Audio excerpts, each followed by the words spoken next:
entrer dans ma journée, c'est comme génial, on a une journée à vivre. Si on n'a pas de journée à vivre, c'est qu'on est mort. Hein. Donc en fait, c'est quand même génial d'avoir une journée à vivre. Les premières séances de découverte de méditation, c'est 10 minutes. Quand on n'a pas 10 minutes dans sa vie aujourd'hui, si on n'a pas 10 minutes à consacrer, c'est prenez 20, j'ai envie de dire. Ça a changé énormément de choses. Je résume tout ça en disant ça a amélioré ma qualité de présence. Quand on n'arrive pas à dormir, c'est qu'on a des ruminations.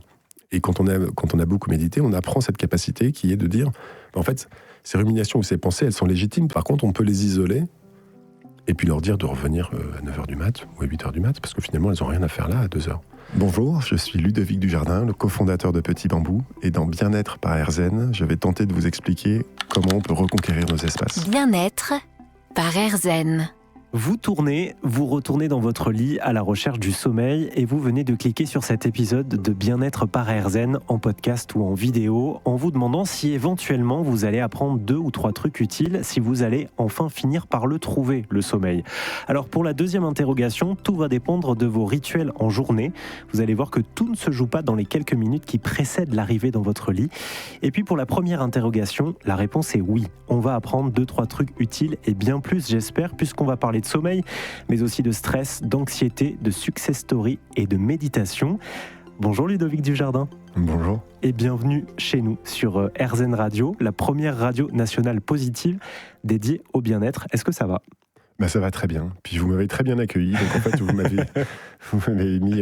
m'avez mis le sourire tout de suite. Oh, super. Donc ça va très bien. Ouais. On vous a applaudi en sortant de l'ascenseur parce que, on vous le disait, hors antenne, vous êtes un peu l'équivalent de Beyoncé pour nous, AirZen Radio, parce qu'on est radio dédiée au bien-être et Petit Bambou, c'est un peu le nec plus ultra de ça quand même. Alors, comparé à Beyoncé, je sais pas ce que ça me fait. Moi, je viens du monde du rock'n'roll, donc en fait, si, je sais ce que ça me fait. Déjà, je suis très touché, mais je suis un peu gêné aussi. Et Beyoncé, c'est pas trop ma veine musicale. Ok, alors à qui on peut vous comparer, du coup ? Allez, Steven Tyler d'Aerosmith ou des gens comme ça. Allez, vous êtes notre Steven Tyler alors. Vous êtes le cofondateur surtout de Petit Bambou, première application de méditation en France et en Europe. 12 millions d'utilisateurs et d'utilisatrices, 140 programmes de relaxation, 1400 séances, j'ai vu, pour renforcer l'estime de soi, réduire le stress, l'anxiété, les addictions, travailler le lâcher-prise et plus récemment, le sommeil. Déjà, Ludovic, et vraiment prenez le temps de répondre à cette question. Oui. Est-ce que vous, à titre perso, vous êtes quelqu'un de zen ? Alors ça dépend de la définition qu'on donne à ce mot zen. Je pense que je suis quelqu'un qui est pas trop soumis au stress. Je suis quelqu'un qui dort bien. Je suis quelqu'un qui prend la vie souvent avec un pas de côté. Donc je pense que ça peut correspondre à ce qu'on appelle zen. Mais je suis aussi quelqu'un de tout à fait normal, qui a ses stress, qui a ses... je crois que je suis pas un grand angoissé, mais je traverse la vie avec ses épreuves, avec ses joies, comme tout le monde en fait. Donc de temps en temps, je suis un peu plus haut en tension. Mais globalement, je crois que je suis quelqu'un, on peut dire à peu près zen. Le fait que vous répondiez oui, je suis quelqu'un de normal, ça dédramatise aussi un petit peu le truc, parce que quand on pense à Petit Bambou, en tout cas c'est mon cas, comme c'est l'application numéro 1 en matière de méditation, on imagine que derrière il y a des maîtres bouddhistes qui méditent à longueur de journée. En fait, on se rend compte que derrière Petit Bambou, il y a aussi une entreprise humaine normale, on va dire. Oui, absolument. Et non, on n'a pas de maître zen chez Petit Bambou. Chez Petit Bambou, c'est un collectif d'une 25 personnes qui travaillent dans les bureaux, qui sont tous des gens normaux. Par contre, ils ont cette caractéristique d'avoir dédié leur temps qu'ils allouent à leur vie professionnelle à cette mission, qui est d'aider les gens à reconquérir leurs espaces, reprendre le temps, retravailler leurs capacités intentionnelles, et puis se rééquilibrer dans un monde qui finalement peut être assez déséquilibrant si on n'y prend pas soin. Vous voyez ça comme une mission, ce que vous faites ? Oui, moi j'aime bien cette idée de dire que mon engagement professionnel contribue à quelque chose qui est bien plus grand que moi. Donc c'est pas ma mission qui est d'aider les gens à retrouver l'équilibre dans leur vie. Moi j'aime bien dire que j'alloue ma vie professionnelle et tout ce que je fais à aider les gens à retrouver de l'équilibre là où ils peuvent être déséquilibrés par notre vie moderne. Ce que je trouve assez impressionnant avec Petit Bambou, c'est que, donc, pour celles et ceux qui ne connaissent pas, même si ils sont rares, je pense maintenant, mais c'est donc une application et derrière, il y a une véritable communauté aussi, comme si les gens qui s'inscrivaient à Petit Bambou étaient en quelque sorte attachés à ce qu'il y a derrière. C'est pas juste une appli, c'est plus que ça, j'ai l'impression. Ce que vous dites me réjouit beaucoup, parce que c'est pas ce qu'on cherche à faire, mais c'est un peu la conséquence de la façon avec laquelle on le fait. C'est-à-dire que quand je dis qu'on est une 25 personnes, c'est 25 employés, grosso modo, chez Petit Bambou. Moi-même, en faisant partie de ces 25 employés, même si je suis un des 2 créateurs de cette application, c'est aussi une centaine de personnes qui contribuent à faire vivre cette application, parce que c'est les instructeurs de méditation, c'est nos ingé-sons, tous ceux qui contribuent à faire en sorte que le contenu de Petit Bambou soit de qualité professionnelle. Et puis, effectivement, il y a des utilisateurs de Petit Bambou qui se reconnaissent peut-être dans une façon de faire d'une entreprise que j'aime bien dire. Alors c'est un mot qui ne va pas du tout aller avec le punk, vous êtes avec le zen. C'est le mot punk, je l'ai dévoilé. Une entreprise qui fait selon ses propres règles, en fait. Qui a décidé, par exemple, de refuser la bataille du toujours plus, qui a décidé de refuser le fait de faire de la rétention client, qui a décidé de surtout pas mettre de la gamification dans son application pour retenir les gens dans une application. Donc on essaye de le faire avec notre façon de faire, qui est une façon de faire que moi j'appelle punk, mais que je trouve qui est normale en fait. C'est dans le respect profond de l'utilisateur de notre application. Vous ne verrez jamais chez Petit Bambou quelqu'un qui essaiera à tout prix de vous faire vous abonner, ou qui essaiera, une fois que vous vous désabonnez, de faire revenir. Tout ça, on a rejeté tout ça. Et donc, du coup, ça crée des gens qui utilisent Petit Bambou qui, peut-être, se sentent bien dans Petit Bambou. Mais c'est pas un but, c'est vraiment la conséquence d'une façon d'opérer. Je préfère ça, parce que si on fait pour un but, en fait, c'est un peu, pas machiavélique, mais en tout cas, c'est intéressé. Nous, c'est plutôt, on essaie de le faire comme... c'est notre identité de le faire comme ça. Et si ça crée, par voie de conséquence, des gens qui se sentent bien et puis qui parlent de ça, très bien, en fait, tout va bien. Donc, je suis ravi que vous le dites. Si c'est vous comme ça que vous l'avez constaté, ça me fait énormément de plaisir. Et je vous le dis en tant qu'utilisateur ponctuel, je précise, on va en reparler après, mais pas en tant que journaliste, c'est pas les recherches que j'ai pu faire, c'est aussi ce que je vois de cette application et de la communauté c'est encore mieux. qu'il y a derrière. C'est encore mieux. Vous le disiez, c'est une aventure entrepreneuriale, Petit Bambou. En 2017, vous êtes à 1 million d'utilisateurs, ce qui est déjà énorme. Ouais. 9 ans plus tard, 12 millions. J'aimerais bien comprendre comment on est arrivé là. C'est parti d'où, Petit Bambou ? Donc on est 2 fondateurs de Petit Bambou, donc c'est parti d'une rencontre entre 2 énergies en fait. Mon énergie, c'était vraiment de contribuer à quelque chose qui me semblait juste par rapport à ce qui se passe dans la société actuellement. Et l'énergie de mon associé, c'était lui, il voulait vivre cette aventure entrepreneuriale. Moi, c'est ma 7e entreprise, Petit Bambou, donc j'avais déjà fait un peu de chemin là-dessus. Et le faire dans une pratique que lui pratiquait. Donc il voulait faire une aventure entrepreneuriale dans la méditation, parce qu'il avait découvert dans son engagement professionnel précédent la méditation je pense qu'on pourrait dire pour qu'il se remette à vivre le moment présent et qu'il ne soit pas azimuté dans toutes ses responsabilités.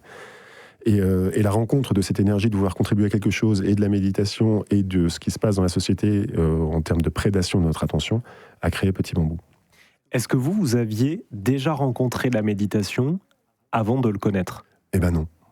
Okay. Eh ben non. Et je reconnais que quand il est venu me voir en me disant, parce qu'on est amis depuis très longtemps, et donc il est venu voir son pote entrepreneur, donc moi, en disant, écoute, voilà, j'ai rencontré la méditation, je pense que ça ferait du bien, puis tout ce que toi dans toutes nos discussions, il avait perçu cette envie de contribuer à cet équilibre attentionnel de ma part. Et j'avais déjà créé une communauté Facebook qui s'appelait Petit Bambou, mais qui n'était pas encore une application de méditation. Et quand il est venu me voir, j'ai dit, mais quoi ? Mais de quoi tu me parles ? Moi, je viens du monde du hard rock, je viens du monde du rugby, je viens du monde de la vie à 100 à l'heure. Et je me suis demandé ce que c'était la méditation. Donc évidemment, mon associé est quelqu'un de très très intelligent, donc j'ai accueilli ce qu'il disait en me disant, si lui m'en parle, c'est qu'il y a quelque chose. Donc je me suis mis à méditer à ce moment-là. Donc je me suis mis littéralement à méditer pendant que je créais le système Petit Bambou. Ça a changé quoi pour vous ?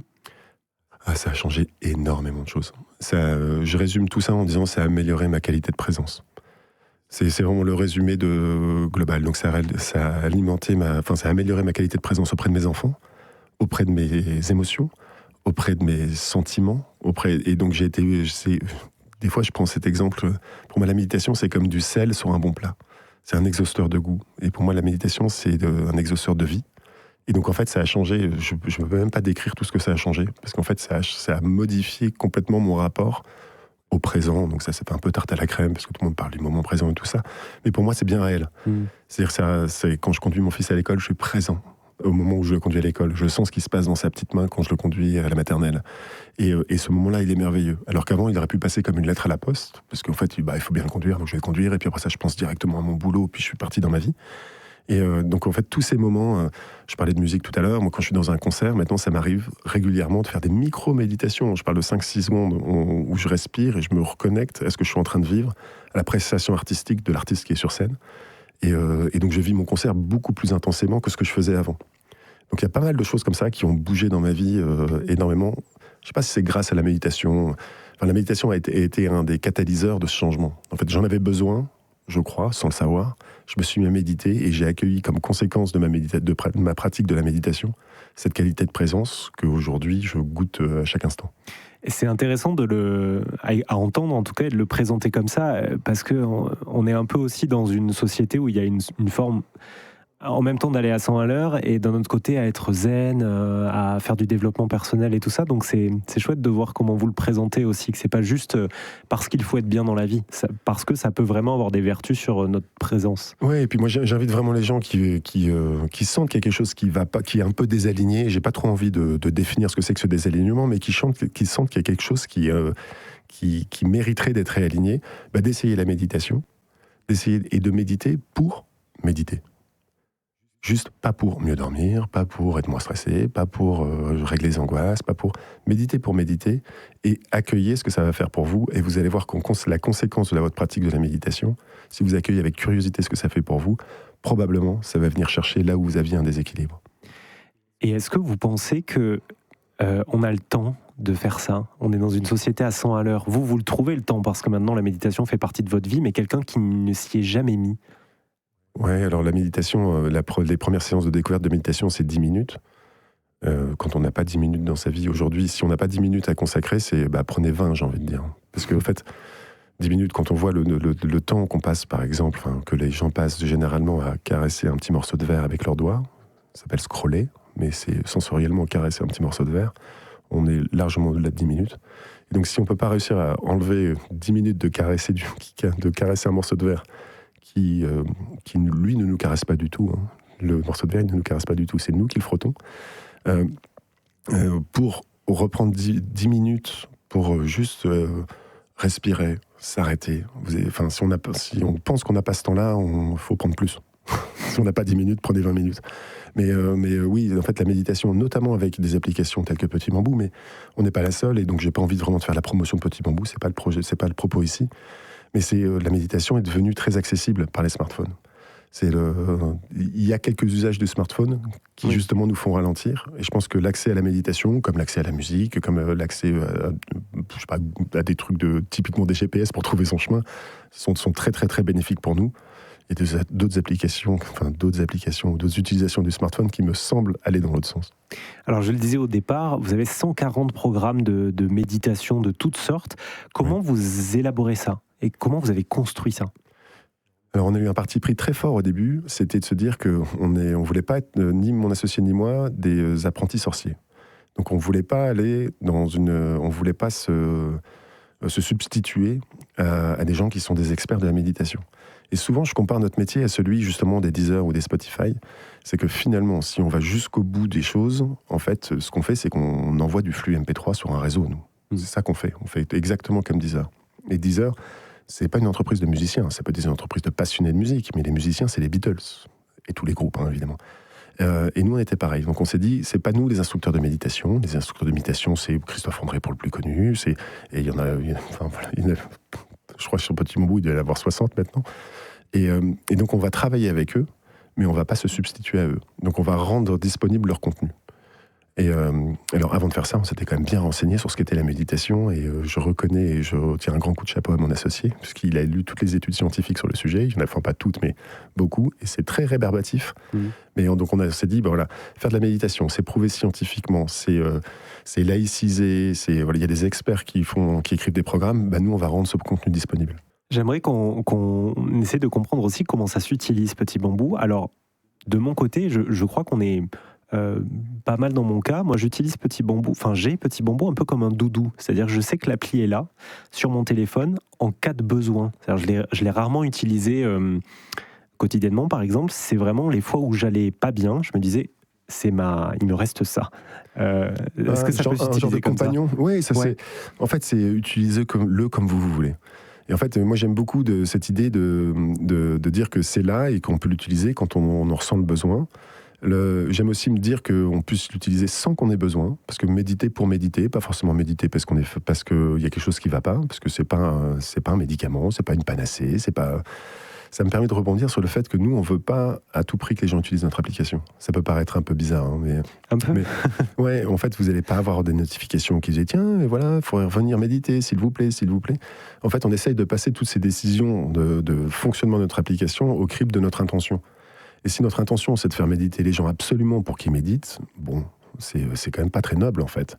Par contre, si c'est être là quand on en a besoin, et avec le meilleur outil possible, parce que c'est ce qu'on dédie notre vie professionnelle à ça, à faire le meilleur outil possible, je dis pas qu'il est parfait, mais en tout cas, on essaye de le faire au maximum de ce qu'on sait faire. Et de savoir que cet outil est là, eh ben, c'est déjà ça. C'est déjà bien. Donc, en fait, si vous l'utilisez comme ça, continuez à l'utiliser comme ça. Je vous inviterai peut-être quand même, parce qu'il se trouve que les bénéfices de la méditation, même si c'est un mot qui est un petit peu compliqué, bénéfices de la méditation, mais en tout cas, les conséquences ou les positives de ce qui se passe quand on médite arrivent après une certaine régularité. Un peu comme quand on fait du jogging. Si on veut faire du jogging pour être en meilleure santé ou pour maigrir, faire un jogging une fois tous les 2 mois, bon, c'est pas mauvais évidemment, mais c'est pas en faisant ça qu'on accueillera les conséquences peut-être d'une perte de poids, par exemple, si je parle du jogging. Donc la méditation, ça peut être autant vu comme un cachet d'aspirine quand on a mal à la tête. Donc très bien, on a mal à la tête, on prend un cachet d'aspirine, ça va mieux.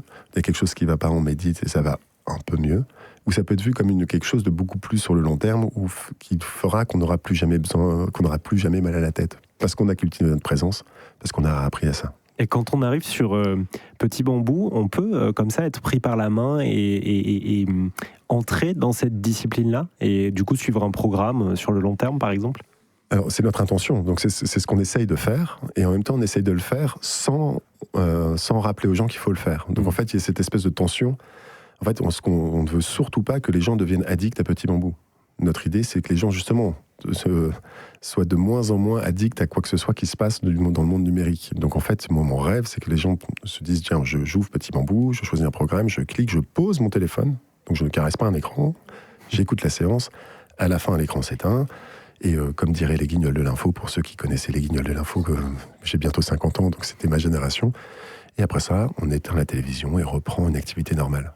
Après ça, on éteint Petit Bambou, qui s'est déjà éteint tout seul, parce qu'à la fin de la séance, il s'est éteint, on le rallume pas, et on reprend une activité normale. Et le mot normal, pour moi, il y a beaucoup de sens. Il y avait beaucoup de sens à la télé, c'est-à-dire que c'était pas normal de regarder la télé. Je trouve que c'est pas normal non plus d'utiliser son smartphone compulsivement. Donc à la fin d'une séance de méditation de Petit Bambou, laissez votre téléphone et reprenez des activités normales. L'activité normale, c'est aller discuter avec des gens, prendre soin de ce qu'on aime, contribuer à des choses qui nous semblent positives pour nous, c'est dormir, c'est faire des choses qui se rapprochent de ce qui fait qu'on est humain, et pas des choses qui sont de l'ordre de l'addiction à quoi que ce soit. Est-ce qu'on peut l'ouvrir simplement, cette porte, sans pour autant devenir un expert Absolument, absolument. Et la notion d'expert en méditation, j'espère que je ne l'ai pas dit avant, mais c'est un mot que j'aime pas du tout. C'est-à-dire qu'il y a des instructeurs qui sont experts dans leur domaine et qui font de la méditation, mais c'est pas forcément. Dans chaque méditation, on dit qu'il faut conserver l'esprit du débutant. Chaque méditation commence, même si on a médité énormément, chaque méditation est différente parce qu'on le fait pas dans le même état, on le fait pas au même moment, on le fait pas. Donc en fait, tout est toujours nouveau, et il n'y a pas de notion de progression en méditation. Il n'y a pas de j'ai passé un niveau, ça n'existe pas en fait. C'est rassurant ça déjà. Ouais, et donc en fait. Je pense que c'est très très simple de s'y mettre, pour peu qu'on sache s'accorder 10 minutes et qu'on passe ce petit cliquet qui se dise, peut-être que j'ai besoin de quelque chose pour me réaligner ou pour revivre plus intensément ma vie présente, ou peut-être pour réussir à trier. Je pense à l'exemple du sommeil, souvent quand je pense à ça. Souvent, quand on n'arrive pas à dormir, c'est qu'on a des ruminations. Et quand on a beaucoup médité, on apprend cette capacité qui est de dire, en fait, ces ruminations ou ces pensées, elles sont légitimes parce que de toute façon, elles sont là. Donc, elles sont légitimes. Si on les génère, c'est pas pour rien. Par contre, on peut les isoler et puis leur dire de revenir à 9h du mat ou à 8h du mat, parce que finalement, elles n'ont rien à faire là à 2h. Et donc, c'est réussir à faire. Quand on commence à sentir que peut-être il y a quelque chose qui nous appelle à gérer le flot de pensée, réussir à mieux vivre avec plutôt que le gérer, pour revenir au présent. Dans le cas du sommeil, c'est, je sais pas, il est minuit, c'est l'heure de dormir, en fait, c'est pas l'heure de réfléchir. On réfléchira quand on sera reposé. Passer cette petite peur, peut-être, ou je sais pas ce qui pourrait être un frein à l'utilisation de cette application, mais passer le cliquer et puis faire l'expérience par curiosité de la pratique. Oui, vous avez parlé du flot de pensée, etc. Ça serait peut-être important qu'on essaie de définir aussi, parce qu'il y a des gens qui nous écoutent là et ils se disent, ok, ils parlent de méditation depuis tout à l'heure, mais concrètement, qu'est-ce qui va se passer si je médite? C'est quoi méditer? On est d'accord, c'est pas arrêter de penser. La méditation, c'est presque rien. C'est s'autoriser à rien. S'autoriser à être là et écouter des gens qui vous proposent de respirer et de voir ce qui se passe. Et c'est pas beaucoup plus loin que ça. Et en fait, par contre, quand on voit ce qui se passe, effectivement, on n'arrête pas de penser. En fait, notre cerveau, il est fait pour penser, et c'est très bien qu'il pense. On ne pense plus. Si on ne pense plus, c'est qu'on est mort, en fait. Donc, notre cerveau, il génère des pensées. Par contre, on peut apprendre à mieux vivre avec ce flot de pensée. Justement, quand je dis dire au revoir à une pensée pour la retrouver, ou donner rendez-vous à une pensée pour la retrouver le lendemain matin, parce qu'elle n'a pas lieu d'être à ce moment-là. Encore une fois, quand je parlais de musique, peut-être devant un concert, je suis en train de penser à ce qui se passe pour mes enfants qui ne sont pas là, et je peux être pris par un tourbillon de pensées qui m'empêche de profiter de la performance artistique en face de moi. Donc la méditation, c'est apprendre à rien, c'est ne rien faire. C'est pas tout à fait rien faire, c'est écouter comme des instructions, et respirer. Et cette capacité, et comprendre ce qui se passe à ce moment-là, et on acquiert cette capacité à mieux ensuite vivre avec ces pensées qui, de toute façon, le flot de pensée, on n'arrêtera jamais. On apprend d'une certaine façon à canaliser ou alors mieux compartimenter. On peut le voir comme ça, on apprend déjà à repérer. C'est pour ça qu'on appelle des moments de pleine conscience. C'est-à-dire que, tiens, il y a une pensée. Cette pensée, et puis on apprend à la regarder plutôt que de se laisser submerger par cette pensée. En fait, elle est là, donc on l'accepte. Il y a une phase d'acceptation, de dire, si elle est là, c'est qu'elle est là. Et ensuite, on apprend à pas se laisser submerger par ce flot de pensée et peut-être effectivement réorganiser ses pensées. Mais j'aime pas trop dire ça parce que c'est encore un truc à organiser dans ma vie alors que je suis déjà. En fait, ça se fait naturellement. En fait, ça se fait naturellement. Après, c'est intéressant de savoir que c'est quelque chose qu'on peut travailler pour. Si ça se représente, par exemple, dans un concert ou une réunion ou un moment avec ses enfants, savoir repérer et dire « Ok, je mets ça de côté pour l'instant et j'y reviendrai plus tard ». Moi, j'aime bien cette notion aussi de deuxième plan. Je mets ça au deuxième plan de mon attention. Donc, je ne laisse pas le premier plan de mon attention. Le premier plan de mon attention, c'est la main de mon fils dans ma main quand je le conduis à l'école. C'est ça le premier plan. C'est qu'est-ce qui se passe là avec mon fils. Ou ma fille. Après ça, elle va écouter la radio et dire « Tu parles que de mon frère ». Elle aurait raison d'ailleurs. Mais elle était un peu plus grande, donc quand je la conduisais moi en tenant la main. Oui, ça, donc mettre des choses au premier plan, peut-être au deuxième plan, puis des choses où on peut dire au revoir pour les retrouver plus tard. On va basculer sur une autre question que traite Petit Bambou depuis le mois de janvier, même si c'était déjà le cas avant dans l'application. Pour info, 6 Français sur 10 constatent une dégradation de leur nuit. En 50 ans, on a perdu 1h30 de sommeil. C'est pas rien, ça devient aujourd'hui un sujet de société. Pourquoi est-ce que vous avez décidé, en janvier, chez Petit Bambou, de dédier une section principalement au sommeil, de créer une application qui se concentre sur ça? Alors la première réponse, c'est que ça fait vraiment partie de notre mission. La mission telle que je l'ai formulée, c'est d'aider les gens à reconquérir leurs espaces. C'est ça que je fais avec Petit Bambou. Et ce que j'entends par espace, c'est l'espace attentionnel, c'est leur relation au temps, donc l'espace-temps. Et l'espace, c'est un autre espace, mais c'est un peu plus mystico-gazeux. C'est les lieux et les liens. Donc la relation, le premier lieu qu'on habite, c'est notre corps. Donc la relation au corps, c'est peut-être aussi la relation aux espaces dans lesquels on vit. Donc notre maison, notre chambre, notre cuisine, notre entreprise, notre quartier, notre ville, notre pays. Et leur lieu. L'espace des lieux, c'est la qualité des relations qu'on entretient. Mmh. Et j'aimerais proposer un outil que les gens choisiraient pour équilibrer leur relation au temps. Et en fait, je me mets complètement en frontal, et j'adore dire ça, parce que mon principal concurrent, vous savez qui c'est ? C'est Netflix. C'est gros, hein, donc c'est très très pédant, mais en fait non, c'est parce que Netflix a déclaré un jour que son principal concurrent, c'était le sommeil. Donc pour moi, c'est une portée qui est complètement flippante. Ils veulent nous faire moins dormir pour nous faire regarder des séries, et donc les séries, pour eux, c'est du revenu. Et donc en fait, ils sont en prédation de notre temps. Et donc je me suis dit, évidemment, en regardant les stats, et en voyant, ça marche très bien en fait. C'est-à-dire que les prédateurs de notre attention, les archétypes, c'est plutôt les réseaux sociaux. Prédateurs de notre temps, il y en a plein, mais notamment des gens comme Netflix. Et je me dis, comment on peut faire pour aider les gens à s'équilibrer là-dedans ? Et donc on a pris le sommeil comme premier sujet, parce que pour nous, ça nous paraissait être le sujet le plus impérieux sur lequel aller. Et puis on a constaté aussi que beaucoup de gens utilisaient Petit Bambou tard le soir. Donc en fait, qu'ils utilisaient la méditation pour mieux dormir, ce qui peut avoir cet effet. Mais on s'est dit, si on crée une autre application qui permet de s'affranchir un tout petit peu de la méditation, c'est-à-dire de pouvoir proposer d'autres pratiques, des pratiques corporelles, des pratiques de respiration, des pratiques de sophrologie, des pratiques qui ne sont pas purement de la méditation, pour vraiment traiter le sommeil dans sa globalité. Et on ne pouvait pas trop mettre ça dans notre application de méditation, parce que c'est une application de méditation. Donc on a créé une deuxième application, Sommeil avec Petit Bambou. Alors ce qui est intéressant dans cette application-là, c'est que le sommeil est pris comme déjà pas comme une finalité, mais surtout comme quelque chose qui se prépare. Et vous insistez beaucoup sur les rituels notamment. Est-ce que vous pouvez nous en parler ? Ouais, alors ce mot rituel, on a mis du temps j'ai mis du temps à l'adopter, parce que des rituels, ça peut faire peur. Des rituels. Si on a plein de rituels dans notre vie, on peut dire que notre vie, elle est finalement, si la vie est ritualisée, elle manque de poésie, en fait. Et finalement, on a quand même gardé ce mot rituel, parce qu'en fait, depuis tout petit, on a des rituels pour aller se coucher. Notre maman nous lisait peut-être une histoire, ou notre papa, finalement, nous disait une histoire. C'était le rituel du soir qui nous permettait de nous mettre, nous, en état de dire, voilà, la nuit commence.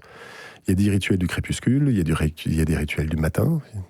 Mais se brosser les dents est un rituel. Je veux dire, donc en fait, on est à ce niveau de rituel. C'est pas des rituels qui sont hyper contraignants.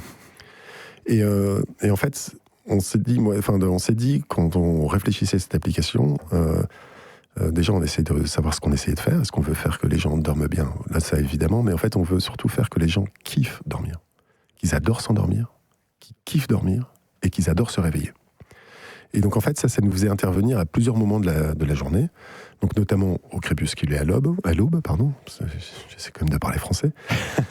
Et je trouve que notre constat, c'était de se dire qu'en fait, la vie dite moderne nous pousse à considérer les 24 heures de la journée en deux phases. La phase du jour, la phase de la nuit. Et en fait, je trouve que si on intercale entre le jour et la nuit la phase du crépuscule, qu'on pourrait symboliser par le soleil qui se couche, en fait, c'est pas jour-nuit, en fait, c'est jour, ça décline doucement, puis c'est la nuit, et puis ça se lève doucement, et puis c'est le jour. Et donc on s'est dit, si on arrivait à mettre des rituels dédiés au crépuscule et des rituels dédiés à l'aube, en fait, on aiderait les gens dans cette notion d'avoir envie de s'endormir, de kiffer dormir, et puis d'avoir envie de se réveiller. Et puis on a ajouté des rituels dans la journée, parce qu'on s'est rendu compte qu'un des gros soucis pour l'endormissement, c'était alors je vais prendre des mots un peu médicaux, mais c'est le stress génère du cortisol, et quand il y a trop de cortisol à la fin de la journée, en fait, c'est très très très compliqué de faire descendre ça dans cette période du crépuscule, qui a tendance en plus à se réduire, avec depuis l'invention de l'électricité, concrètement. Et donc du coup, s'il y a des sas dans la journée qui nous permettent de faire baisser le taux de cortisol, donc ça peut être des méditations, des très courtes méditations, ça peut être des micro-siestes, il y a pas mal de petits rituels, ça peut être des rituels aussi de mouvement, qui nous font baisser ce taux de cortisol. En fait, on arriverait au moment du crépuscule dans un état qui favoriserait l'endormissement, et donc au lieu de chercher le sommeil, c'est le sommeil qui viendrait nous chercher. Alors là, ça fait pas si longtemps que cette application-là a été lancée. Est-ce que vous avez des premiers retours justement sur ces néo-programmes ? C'est déjà pas mal utilisé, donc on est ravis. Il y a déjà plus de 60 000 utilisateurs sur le premier mois, alors qu'on n'a pas vraiment parlé de ça, on n'a pas fait beaucoup de pub, et puis j'aime pas trop la pub d'ailleurs, mais en tout cas on n'a pas beaucoup communiqué sur le sujet, je le fais aujourd'hui. Et on aime bien commencer un peu discret, parce qu'en fait la sortie d'un produit c'est toujours un peu tendu en fait, entre ce qu'on a voulu faire, ce qu'on a réussi à faire et la façon dont ça sera perçu et accueilli, il y a toujours plein de différences. Donc on avance doucement et puis on fait des ajustements, et voilà, le produit là on peut considérer qu'il est quand même assez mature, mais il y a encore plein de choses à améliorer. Donc on a plein de retours. Moi le retour qui me touche le plus, vous savez quoi, c'est celui de mon fils. Vous savez 3 fois que je parle de lui, mais en fait, il est utilisé sans me le dire. Et il a médité un peu avec Petit Bambou il y a quelques années, il méditait moins, et là il est utilisé juste pour découvrir, et il m'a fait des retours qualité, donc j'adorais, parce qu'il m'a dit ça c'est pas bien, papa, ça va pas. Et puis il m'a dit c'est génial. Il m'a même dit des trucs qui sont très très touchants, parce que c'est à partir de cette application qu'il a réalisé que son papa avait construit Petit Bambou. En fait, avant, il était baigné dedans depuis qu'il est tout petit, donc il s'est pas vraiment rendu compte. Puis là, il m'a envoyé un texto en me disant c'est quand même assez énorme ce que t'as fait, papa. C'est trop mignon. Enfin bref, c'est terminé par un gros câlin. Donc j'ai des retours comme ça, puis j'ai des retours d'utilisateurs qui sont moins émotionnels, parce que je les connais moins, donc c'est des retours plutôt par écrit. Les gens accueillent ça très bien. La notion de rituel, je pense ça va mettre un petit peu de temps à rentrer dans dans les habitudes des gens, en fait, se dire tiens, finalement le rituel du matin, plutôt que de jumper de mon lit, si je fais, je sais pas, des mouvements d'ouverture d'épaule, comme je suis en train de mimer là, je crois qu'on est filmé, bah, peut-être que ça va me mettre dans une meilleure énergie pour la journée, donc je vais attaquer, je déteste ce mot, attaquer la journée. Pouf, excusez-moi. On reprend. Non, vous pouvez me laisser évidemment. Je vais entrer dans ma journée, c'est comme génial, on a une journée à vivre. Si on n'a pas de journée à vivre, c'est qu'on est mort. Hein. Donc en fait, c'est quand même génial d'avoir une journée à vivre. Mais rentrer plus positivement, plus ouvert, plus accueillant. Et puis peut-être que donc c'est ces rituels du matin, et puis les rituels du soir, justement, des pratiques corporelles peut-être pour faire baisser l'énergie, baisser un peu la lumière, habituer notre cerveau à se dire finalement on n'est pas en pleine lumière, puis en pleine nuit, habituer notre cerveau à accueillir ce moment du crépuscule et puis de la nuit. J'ai complètement perdu votre question. Ah oui, les retours. Moi aussi, mais c'est intéressant quand même, c'est chouette de vous entendre. Donc en fait les rituels, il faut expliquer pourquoi les rituels sont intéressants. Il faut expliquer aussi pourquoi ils ne sont pas intrusifs. C'est-à-dire que on veut surtout pas que les gens aient un chronomètre et se disent oh tiens mon rituel maintenant, c'est une banque de rituels qu'on peut utiliser le soir, le midi, le matin, le midi et le soir. Et puis des rituels de réendormissement aussi, parce qu'on se rend compte quand même qu'il y a beaucoup d'insomniaques. Oui. Et donc qu'il y a beaucoup de gens qui utilisent, surtout cette application-là d'ailleurs, à 3h du matin, parce qu'ils se réveillent, ils ont des ruminations, ils ont besoin de se rendormir. Donc on travaille sur des rituels de rendormissement, justement pour réapaiser tout ce mental. Et surtout qu'il existe peu de choses finalement. Il y a beaucoup de, on vient de le dire, il y a beaucoup de personnes qui souffrent d'insomnie par exemple, et en fait on n'a pas tant de choix que ça. On peut aller sur YouTube, mais en général on peut être perturbé aussi par les publicités. On peut écouter des podcasts, mais idem, dès que ça change d'épisode, ça peut être perturbant. Il n'y a pas une offre si importante que ça qui peut nous permettre de nous rendormir, de nous aider à nous rendormir facilement, entre guillemets. Bah oui, parce qu'en fait, normalement, c'est un besoin naturel. Donc, normalement, on ne devrait pas devoir proposer des solutions pour s'endormir. Si on est fatigué, on doit dormir, c'est tout. On devrait dormir. Et en fait, c'est notre vie moderne qui nous stimule le cerveau tellement qu'en fait, on n'y arrive plus. Donc, en fait, on est en train d'essayer de compenser quelque chose qui devrait être naturel. Et donc, ouais, il n'y a pas tant d'offres que ça, il n'y a pas tant de solutions que ça. Et nous, on essaie de faire le truc le plus juste possible. Et justement... j'ai pas envie de dire de la méchanceté de YouTube et ça, mais effectivement, s'exposer à une pub à 3h du matin, non mais vraiment, on est sérieux là ou... c'est pas possible, quoi. C'est pas possible. Et en fait, et je pense que avoir un outil électronique dans sa main à 3h du matin pour se rendormir, y compris Petit Bambou, n'est pas génial, en fait. Hein. C'est pas génial. Donc c'est pour ça qu'en fait, Petit Bambou, je reviens à ce que je disais, on a essayé de faire en sorte que ce soit le moins de clics possible. Vous allumez cette application, vous appuyez sur jouer le rituel de rendormissement, vous posez votre téléphone, vous le reprenez plus jamais. Vous grincez pas un écran pendant la nuit. Hein. Oui, parce que justement, il y a aussi cet impact de la lumière bleue et le fait que si vous regardez un écran avant de dormir, ça peut perturber aussi le sommeil. Ouais, c'est ça. Donc, en tout cas, sommeil avec Petit Bambou, vous devriez pas l'avoir dans les mains plus de 10 secondes. Il y a pas mal de médecins qui nous ont dit, quand même, vous faites utiliser un téléphone. Je dis, oui, mais entre Instagram et Petit Bambou, là, on est entre 1 heure et du scroll infini et de la captation d'attention, et où on est sur du 10 secondes et on pose.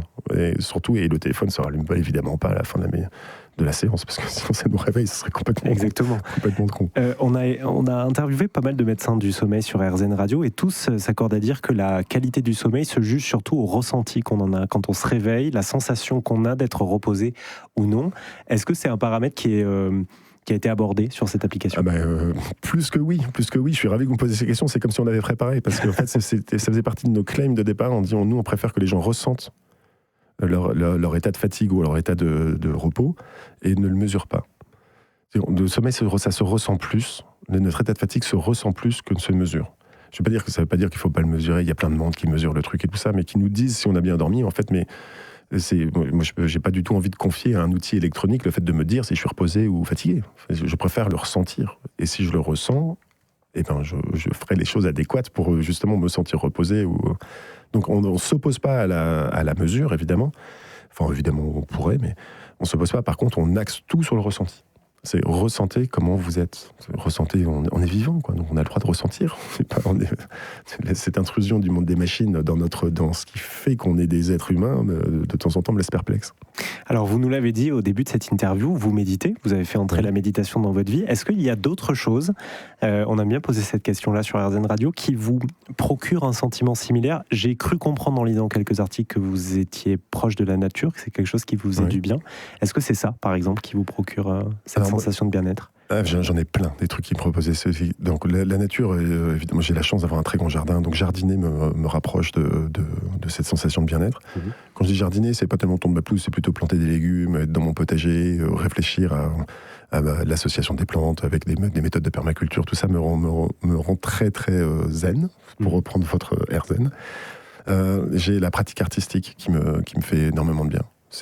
Donc je suis musicien, donc quand je m'assois sur mon piano pour composer ou quand je joue avec mon groupe, il y a cette espèce de chose qui se passe qui non pas que ça fait le vide, mais ça focalise tellement mon attention sur ce qui se passe au moment présent que en fait ça me procure, c'est la même sensation que la méditation. Et je suis sculpteur aussi, mes heures perdues, et j'ai un peu ça aussi. Quand je suis dans mes sculptures, enfin c'est du modelage, mais ça se termine par des sculptures. Des fois, il faut me dire, c'est l'heure d'aller manger là. Il est 4 heures, t'as raté le truc de midi, parce que je suis complètement dans cette espèce de flow qui me rend complètement présent à ce que je suis en train de faire, et donc il me procure à peu près la même chose que la méditation. Donc, et puis la connexion à la nature. C'est vrai que j'habite dans un milieu urbain, donc je parle du potager, mais je suis un immense fan de randonnée. Et je suis devenu récemment un immense fan de randonnée, et donc en montagne. Donc je fais des longues randonnées, pour ceux qui connaissent un peu, je fais à peu près 1500 mètres de D+, ce qu'on dit de dénivelé positif, ce qui est relativement débutant, mais pour quelqu'un d'urbain, c'est pas mal. Pendant des longues randonnées de 7 ou 8 jours, donc c'est 1500 par jour, pour 7 ou 8 jours. Et il y a cette espèce de plénitude, de connexion avec le vivant, avec le réel, avec la beauté, même la qualité de l'air que je respire. En fait, je la ressens hyper fort. Donc j'ai pas mal de choses dans ma vie qui correspondent. Et en cas de...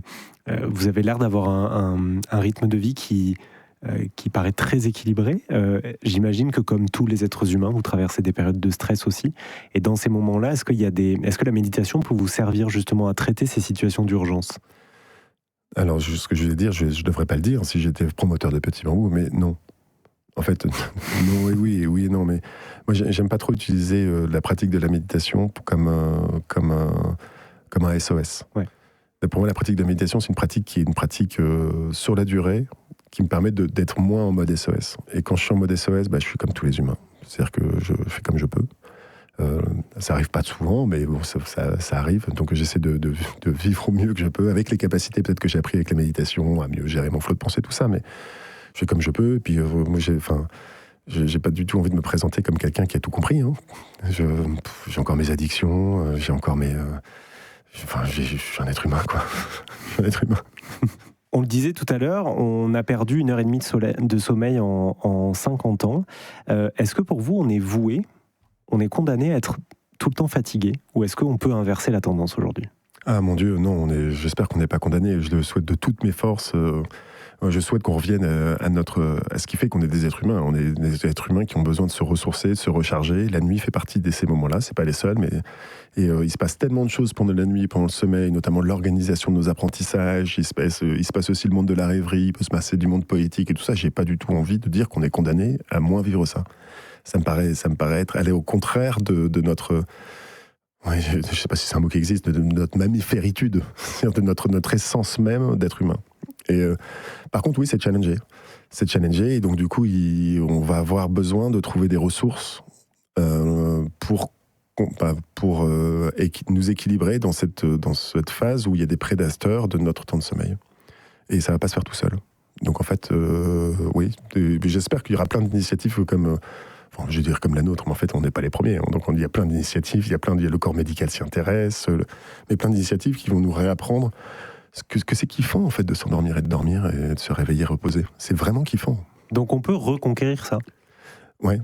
Ça nous a un peu échappé quand même ces dernières années. C'est un peu comme si on se disait, je suis fatigué, c'est un peu une constante.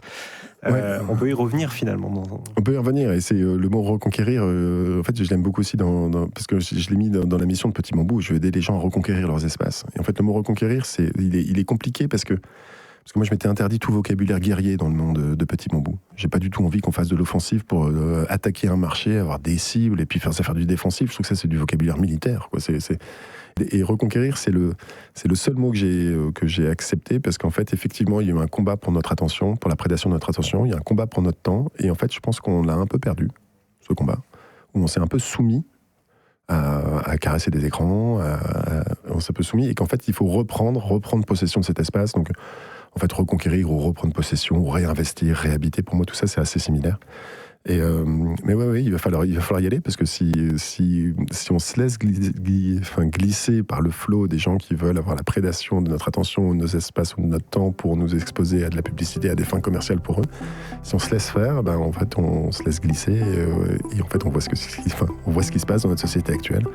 Ces sociétés-là sont des très très très très très grosses sociétés avec des très très très gros moyens, et en fait, on s'est laissé un peu envahir, je pense. On finira là-dessus parce que finalement c'est bien dit. Ludovic Dujardin, je rappelle que vous êtes le cofondateur de Petit Bambou. Merci infiniment d'être venu nous rendre visite sur RZN Radio. Merci beaucoup de m'avoir accueilli.